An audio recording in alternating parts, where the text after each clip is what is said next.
show.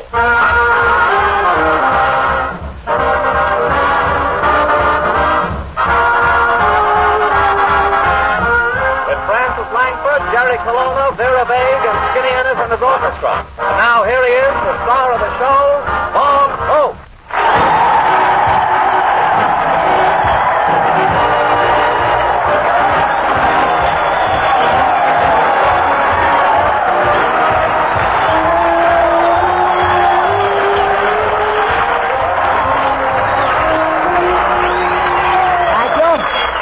How do you do, ladies and gentlemen? This is Bob broadcasting from the Birmingham General Hospital in San Fernando Valley, Hope. Well, here we are broadcasting from the Birmingham Hospital. Yes, sir, I'm going to lay sterilized eggs tonight. Yes, sir. We're playing to 800 ambulatory patients. Ambulatory, that's an Army medical term meaning nurses pass through this ward at your own risk.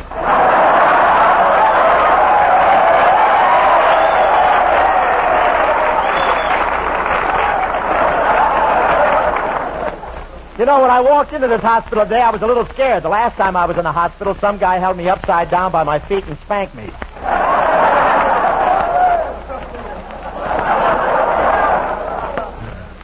This hospital is surrounded by a lot of orange groves, and it's really wonderful. They don't have to use hot water bottles here. They just let the patients sleep with their feet out the window, and the smudge pots take it from there.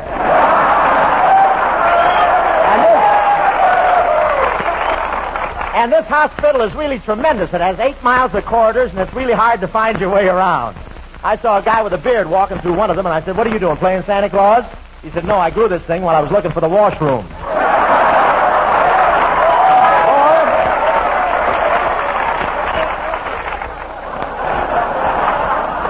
Boy, it's really big. A new detachment arrived here the other day, and they took a wrong turn in the corridors, and they went all the way back to Australia without ever leaving the building. This hospital has the most up-to-date streamlined equipment, but they aren't allowed to have dates with patients. And there are a lot of heroes here from the Southwest Pacific. I saw one soldier, and he was wearing so many medals, he had a zoot chest with a drag sag.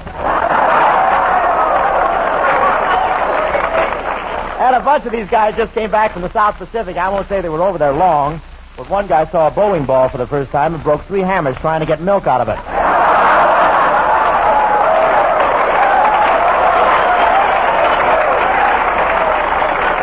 I tell you that the vacs are right on the job here. They give each one of these boys here a 5-minute phone call home, and I think that's fine work, don't you? No.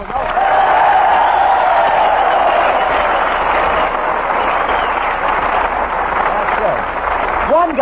One guy called his old top sergeant in New York, and the operator said, "The Bronx?" The guy said, "You're not kidding, lady, but let me give it to him."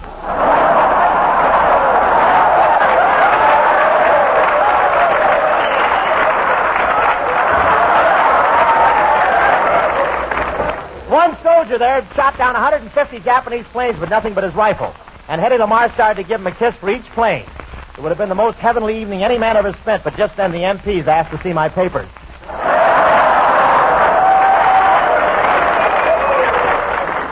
But I enjoyed the little incident. I enjoy a good argument with the MPs. And besides, why go through life with your head shaped the same way all the time? But one of the wonderful things at the canteen is the feeling of brotherly love between the sailors and the soldiers. If a soldier is dancing with Hedy Lamarr and a sailor taps him on the shoulder and says, "May I cut in?" the soldier smiles sweetly and very graciously says, "What's the matter, you crazy or something?"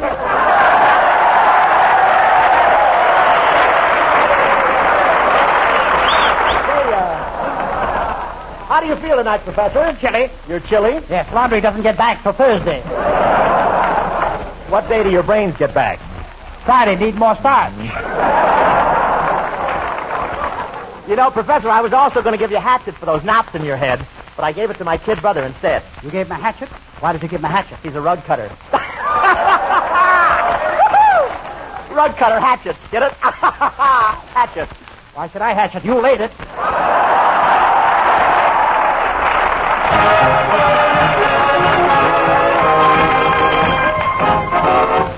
Here comes our man, Skinny Ennis, doing There Goes That Song Again. Do it, Skinny. There goes that song again. We used to call it our serenade. We fell in love when we heard it play. over and over and over and over again. I still remember when I sang the words and it made you mine. I'd steal a kiss and repeat line over and over and over and then we drifted apart. You walked off with my heart. It's funny how one misses starts me reminiscing. I'd soon forget that yes. I told myself when you said so long that I was wrong. There goes that song again.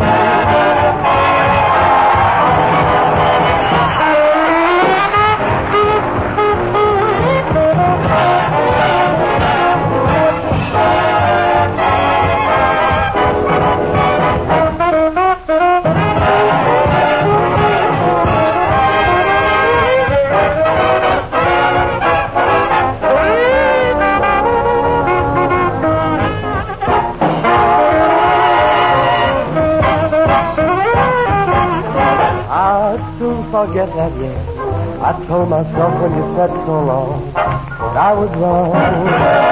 When you said so long, there goes that song again.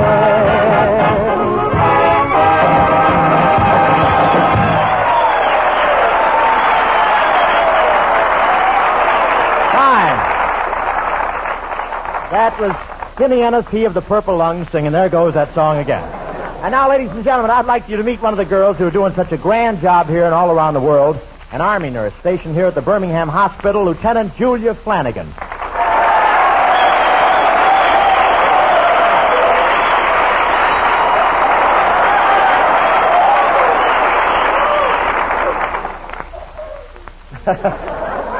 Boy, they're putting out the sedatives in a new wrapper this year, aren't they? Flanagan reporting, sir. Now, wait a minute. Don't say sir to me. I'm Bob Hope. My mistake. Lieutenant Flanagan reporting, ma'am.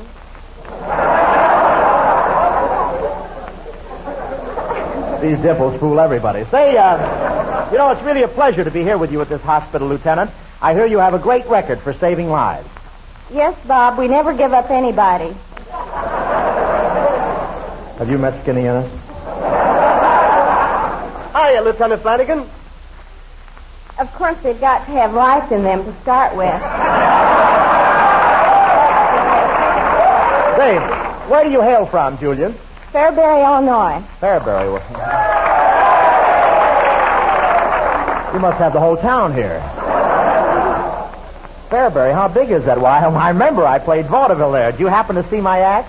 No, Mr. Hope, I wanted to, but that day my kindergarten teacher kept me out of school.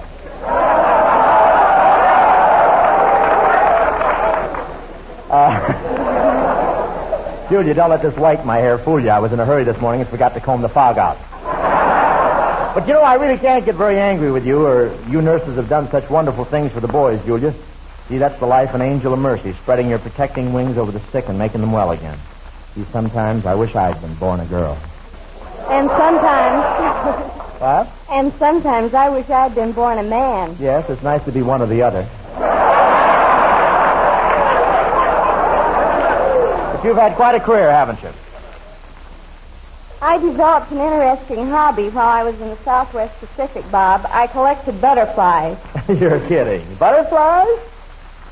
Yes, you know what butterflies are. Yeah, that's a worm that won its wings.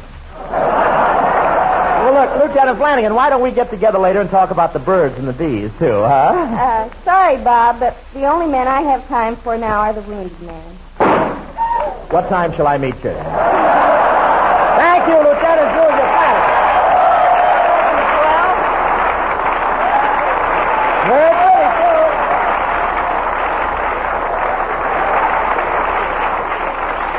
And now, ladies and gentlemen, our next guest in the Birmingham Hospital is a boy who landed in France 4 days after D-Day, was wounded at St. Lo, and is now a patient here, Private Bernard W. Miller. Get Miller off. Get Miller. Thank you, Bob. Well, let's not waste time. Where's Francis? Hello, soldier. Hello, Miss Lanford. Now, you can just call me Francis. Okay, Francis, and you can just call me, Yes? anytime. Guy's about ready to get out of here, huh? from, Bernard? Claflin, Kansas. Claflin. Oh, yes, been there many times. Where were you wounded, Private Miller? St. Lo, France. See these stitches of Bernard? Where'd you get those? Cigarette counter, Van Nuys.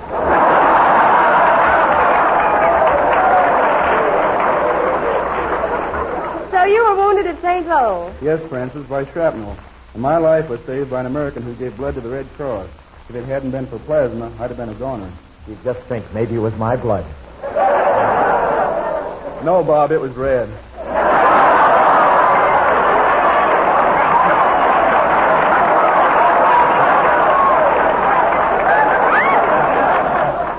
Bernard, you're in the infantry, aren't you?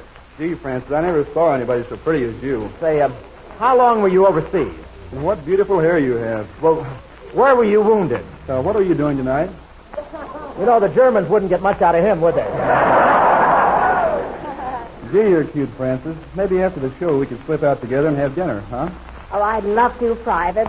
Oh, but of course, you'll always have to take Bob along, too, you know. Yeah, that's right, and I know a swell restaurant. Well, baited booby trap, wasn't it? Fine, Bernard. Good luck to you.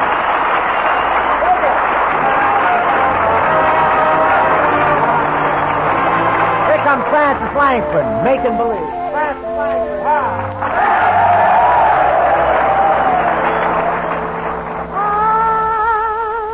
Making believe that you're in my arms. I know you're so far away, making believe I'm talking to you. Wish you could hear what I say, and here in the gloom of my lonely room, we're dancing like we used to do. Making believe is just another way of dreaming, so till my dreams come true. I'll whisper goodnight, turn off the light and kiss my pillow, making believe it's you.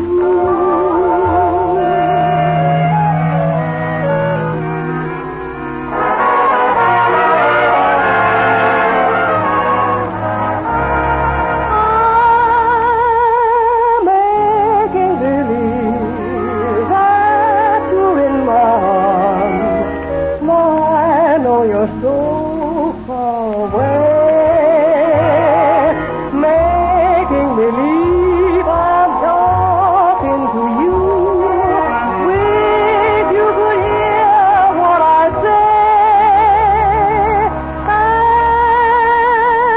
and here in the gloom of my lonely room, we're dancing like we used to do. Making believe is just another way of dreaming, so till my dreams come true.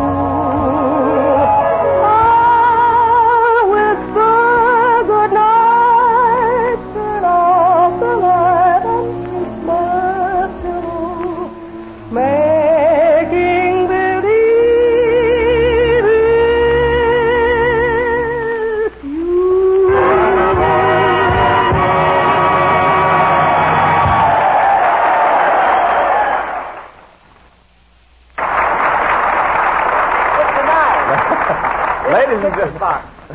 Ladies and gentlemen, Bob Hope has heard about the doctor shortage and has decided to do something about it. He's decided to become a doctor and join the staff of Birmingham Hospital. I'll get in anywhere. After taking the full course of 2 lessons, the school sends a man to give Bob his final examination. Mr. Hope, this examination is very strict, as we naturally award diplomas only to the keenest, most intelligent students. Now, do you have a thorough knowledge of diathermy? No. Do you have any understanding of diagnostic analysis? Well, no. Metabolism? No. Adhesions? No. Therapy? No. Do you have 20 bucks? Yeah. Congratulations, old man. You made the grade.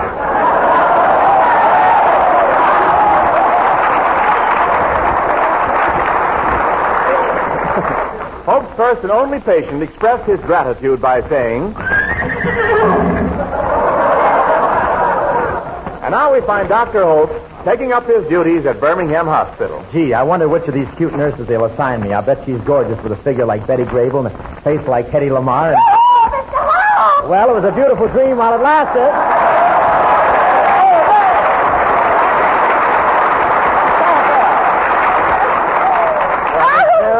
My goodness, Mr. Hope, are you a doctor now? Yes, I'm a doctor. Don't I look spick and span? I don't know about the sick, Mr. Hope, but you've sure got enough span.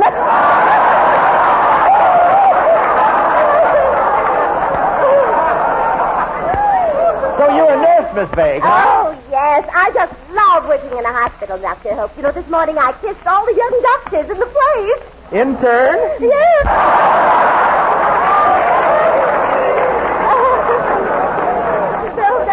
I just love being a nurse. Goodness, if I try hard, I may work myself up to another nightingale. I don't know, Miss Vague. That's a pretty long climb for an old crow. How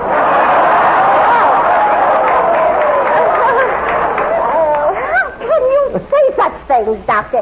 Do you know they had mistletoe in one of the wards yesterday? You should have been there when I stood under it. What did you get, Miss Vague? Fallen arches. How have you been doing, Doctor? Well, I've had a busy morning. Nelson Eddy just called for an appointment. He has an inflamed throat. What makes you think he has an inflamed throat? Well, the other day he sang shortening bread and it came out toasted. But you seem very happy here, Miss Vague. Oh, well, I am. Being a nurse is a wonderful experience, Mr. Hope. A girl can learn so much. Really? Just imagine being able to hold a man's hand and have a little dial to tell you how fast his blood pressure is going up.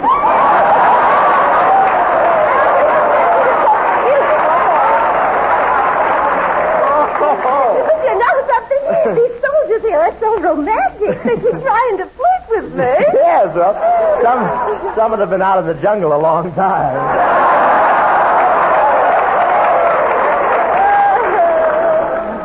Bless your heart, Mr. Hope. Really, it's amazing how your mouth can be so ambulatory when your brain still hasn't come out from under the anesthetic.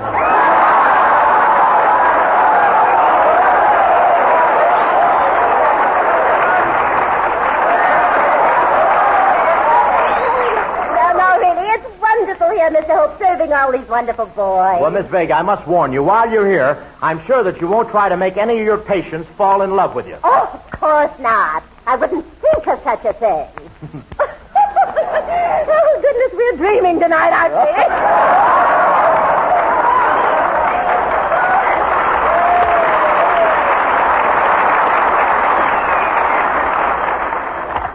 Hello? Hello? Professor, whenever the phone rings, it's always you. Well? It's monotonous. Oh, hello, monotonous. Put Hope on the wire. Kelowna, you're driving the ambulance, aren't you? Where are you now? I'm driving down Hollywood Boulevard to pick up some patients. But, Kelowna, we don't need any patients. Well, in that case, I'll get off the sidewalk. Well, Kelowna, have you made any calls today? Well, I just found a poor old lady who's been flat on her back for 5 years. But I fixed her up. What'd you do? Rolled her over on her stomach.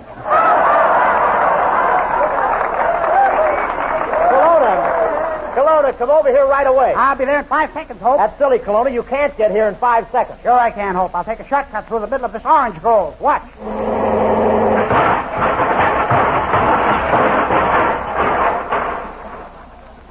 Well, care for some marmalade?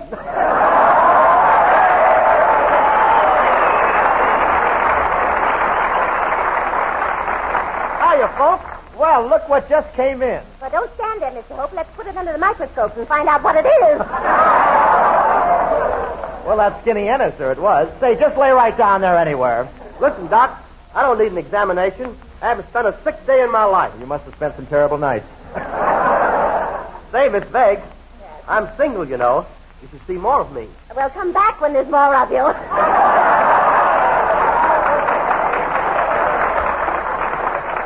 Hello? Dr. Hope, come Yes? quick. I swallowed. Now, wait, I don't hear you. You swallowed what? Put your mouth closer to the telephone. I can't. That's what I swallowed. You swallowed your telephone? How'd you do that? I was talking to my girl, and when I kissed her goodbye, I guess I overdid it. There it goes again. Oh, excuse me, Mr. Hope. Oh, what's the matter? What are you laughing about? Oh, I can't help it. The bell's tickling my epigatas.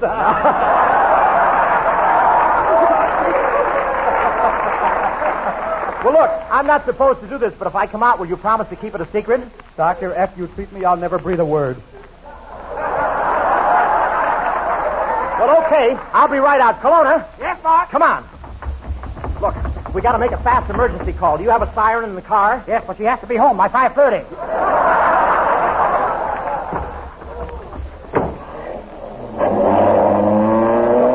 Here it is. Here's the house where the patient lives, Kelowna. Stop the ambulance.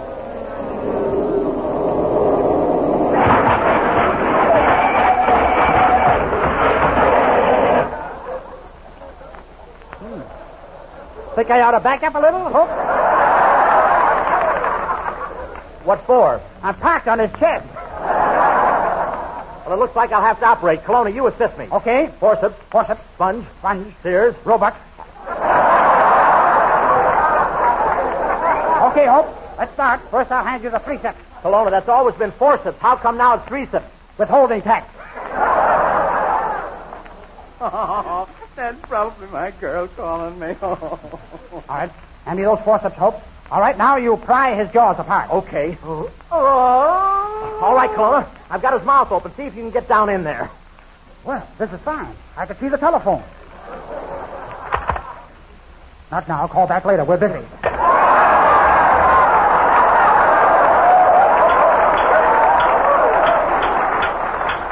Kelowna, what are you doing? Wait. Are you getting the telephone out? Who cares about the telephone, Hope?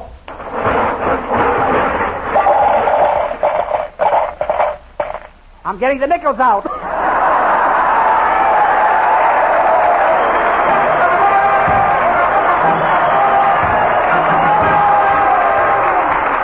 And thanks to the memory of vets of war's campaign who felt the battle's pain. But you can feel as your wounds heal, it hasn't been in vain. And we thank you so much. Our thanks to Colonel Alvin C. Miller, Lieutenant Colonel John O'Donnell, Major W. R. McBrien, and to all of you men here in Birmingham General Hospital, and also to you indispensable nurses. And folks, I wish you could see the great work being done here. It's the last word in government hospitals and medical care for the fighting men. Of course, you don't become a patient in any hospital unless you have to. But there's another good reason a lot of these men are here instead of back there in the jungle where they got hit. And that reason is the skill and genius of the American doctor. Believe me, he's a general in a white coat. In an age where nobody believes in miracles, he's up near the front working miracles 24 hours a day. And under conditions that even the old country doctor never ran into. I've seen him in a tent with a box for an operating table, a pot-bellied stove for a sterilizing machine, with a tropical storm trying to drown him out and blow him away, performing an operation that ought to be done at Mayo Brothers. There's been no bigger battle in this war than the medic's battle against the casualty list, and his losses have been mighty few. Time and time again, when death slips away for a touchdown run, the medic nails him like an all-American end. Yes, sir, it must be a comforting thing when a soldier goes into battle to be able to say, God is on my side, and thank God the American doctor is too. Good night. Now, in the time remaining, let's listen to Skinny Ennis and the band. I was walking down the street, down the street, down the street. I met somebody who was mighty sweet, mighty sad to see, and asked her, would she like to have a talk, make some talk. All the fellows standing on the wall, wishing they were me. Mama, let's dress up tonight, dress up tonight, dress up tonight. I've got a secret, gonna dress up tonight, gonna dance by the light of the moon. Gonna dance with the dolly with a hole in the stocking while the knees keep a knocking and the toes keep a rocking. Dance with the dolly with a hole in the stocking, dance by the light of the moon.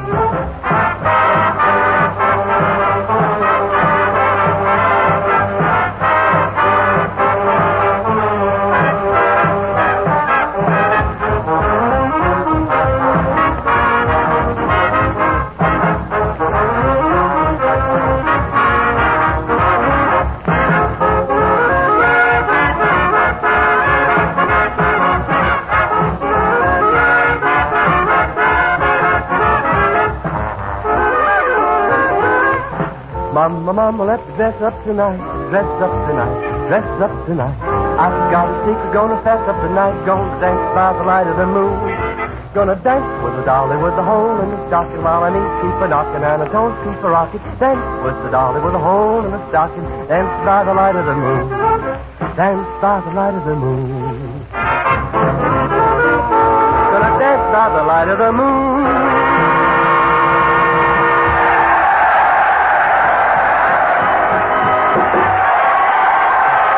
Would you like to swing on a star, carry moonbeams home in a jar, and be better off than you are? Or would you rather be a mule? A mule is an animal with long, funny ears, kicks up at anything he hears. His brain is brawny and his breath is weak. He's just plain stupid with a stubborn streak, and by the way, if you hate to go to school, you may grow up to be a mule. Or would you like to swing on a star, carry moonbeams home in a jar, and be better off than you are? Or would you rather be a pig? A pig is an animal with dirt on his face. Shoes are a terrible disgrace. He's got no manners when he eats his food. He's fat and lazy and extremely rude, but if you don't care a feather or a thing, you may grow up to be a pig.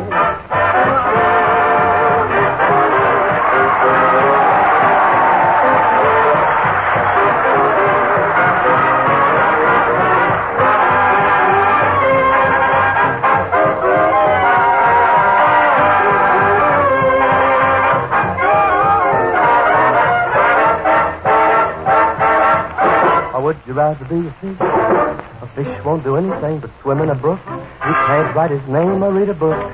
And to fool the people is his only thought.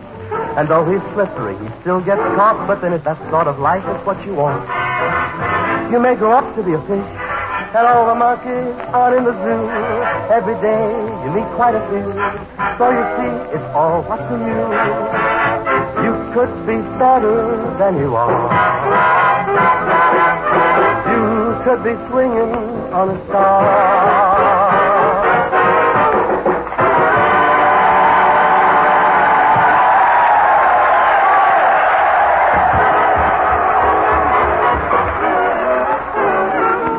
How many hearts have you broken with those great big beautiful lies? Those great big beautiful lies that tell such beautiful lies.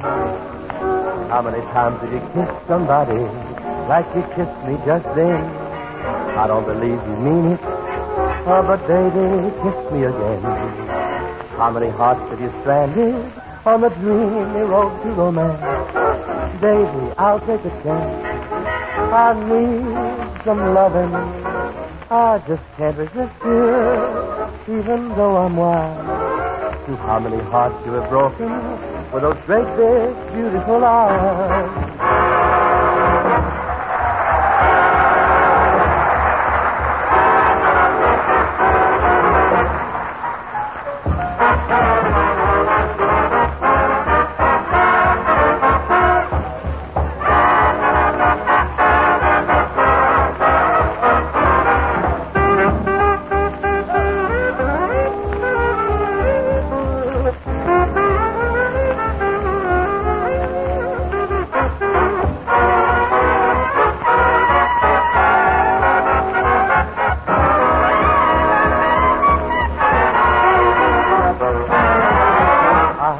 Resist you, even though I'm wild. To how many hearts you have broken? This is the Armed Forces Radio Service. Big, beautiful eyes.